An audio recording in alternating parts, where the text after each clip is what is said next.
ఎందుకు మనం జన్మ తీసుకోవాల్సి వచ్చింది గురుగారు? ఎవరు తీసుకున్నారు? హ్మ్. నువ్వు ఒక్కడివే తీసుకున్నది, ఇంకెవరు తీసుకోలేదు. నువ్వు ఉంటే అంతా ఉంది, హ్మ్. నువ్వు లేకపోతే ఏమీ లేదు. అంటే ఇది ఎలా మనం విచారణ మార్గంలో తెలుసుకోవాలండి, సాధన మార్గంలో తెలుసుకోవాలి ఈ విషయం? దీనికి మార్గాలు లేవు. హ్మ్. ఆకాశానికి మార్గం ఏముంది? హ్మ్. అన్నీ ఆకాశంలో ఉంటే దానికి మార్గం ఏమి అంటే ఎట్లా వస్తుంది మార్గం? లేని దానికి మార్గమే కానీ ఉన్నదానికి మార్గం ఏముంది?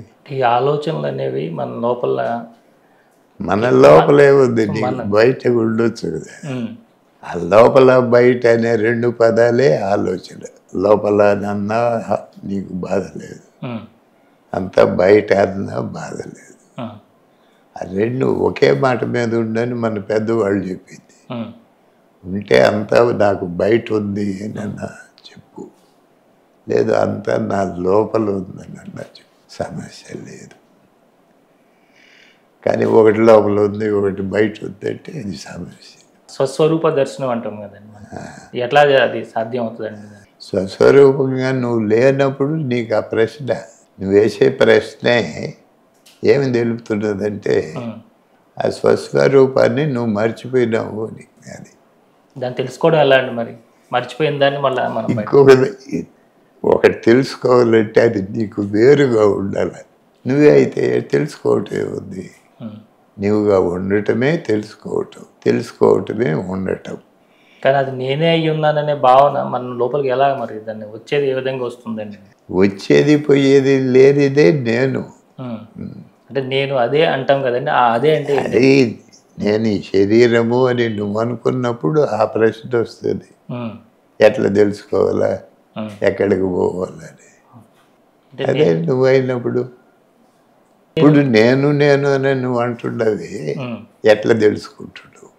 నేను అనేది ఈ శరీరంగా భావిస్తున్నాను కాబట్టి నేను అని చెప్పి అది. కానీ ఇది కాకుండా వేరే నేను ఉందా గురువు? సృష్టి ఉన్నదంతా నేను అని చెప్పు. ఉన్నదంతా ఏంటంటే అది నువ్వు కనుక్కో ఏముంది అనేది. నువ్వు కనుక్కొని ఇది ఉన్నది అని నువ్వు చెప్తే అదే నేను. అంటే ఇలా ఎవరికి వాళ్ళు ఎవరు లేరు, అసలు మీరే లేరు. నేను ఫలానా అని అడ్రస్ ఉంది, అదే లేదు. నెలకు వస్తే అది దాంతో పాటే సకలము వస్తుంది. నువ్వు మేల్కొని మళ్ళా నువ్వు అన్నిటినీ తెలుసుకునేది కాదు. అసలు ఇదంతా ఏమీ లేదు, ఒక కళగా భావించి ఏ పని భావించు, నీకు ఇష్టం వచ్చినట్టు భావించు. అంతాన్ని ఎట్లయినా భావించు, ఇబ్బంది లేదు. అంటే ఏ పని చేయకుండా అలా ఊరకుండా ఉండిపోతే ఎట్లా ఆ వ్యక్తి మరి? అదే నువ్వు ఇప్పుడు శరీరం మాట్లాడేది నోరు మాట్లాడుతుంది, చూసేది కన్ను చూస్తుంది, ఈ చేతులు ఎందుకు కదులుతున్నాయి గమనించవచ్చు కదా. ఉండటం లేదే ఏమి, దీనికి కారణం తెలియదు. నువ్వు చెప్తే ఈ మొత్తానికి అదే కారణం. అంటే ఇది ఎప్పుడైనా సరే ఇదంతా ఒక కళ లాంటిదే మొత్తం, ఈ జీవితం అంతా లేదంటే ఈ జన్మ అంతా ఇదంతా తాత్కాలిక సత్యానికి కళ అని పేరు. కళ అంటే లేదు లేనిది అని కాదు, తాత్కాలిక సత్యం. సత్యమే తాత్కాలిక, నిరంతరం మార్పు చెందుతూ ఉంటుంది. మార్పు చెందని దాన్నే సత్యం అనుకుంటాం కదా గురుగారు మరి? చెప్పు, చెప్పారు కదా. నువ్వు ఎట్లా అనుకున్నా అది అబ్జెక్షన్ చెప్పదు. మరి సత్యం అంటే అది ఎప్పటికీ మార్పు చెందకుండా ఉండాలి కదా, మరి నిరంతరం మార్పు చెందుతూ వెళ్తే? సత్యం అంటే మార్పు చెందకుండా ఉండేది కాదు, నిరంతరం మార్పు చెందేది కూడా సత్యమే. కదలకుంటుంటే పాపము సర్పము సత్యము, అది మారుతూ ఉంటే అది కళ. రెండిట్లని తేడాని ఎలా పట్టుకోవాలని మరి? ఎట్ట పట్టుకుంటావు? రూపాయి నాణ్యంలో వచ్చి బొమ్మ ఏకకాలంలో ఎట చూస్తావు నువ్వు? చూడు, అచ్చు చూడాలా, బొమ్మ చూడాలా, వీలు పడుతుందా?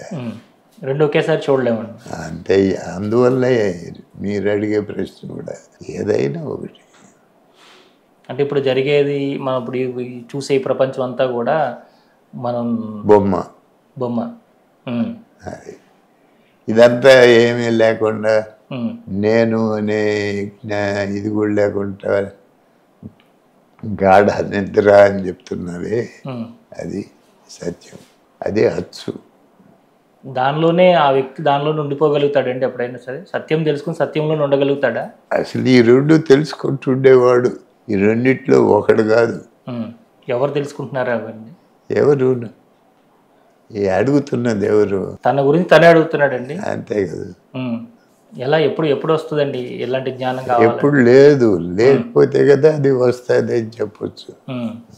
అంటే ఎలా ఇప్పుడు వారికి ఏదో ఒక విషయం మీద లేదో ఒక సాధన మీద రెండు ఉండాలి.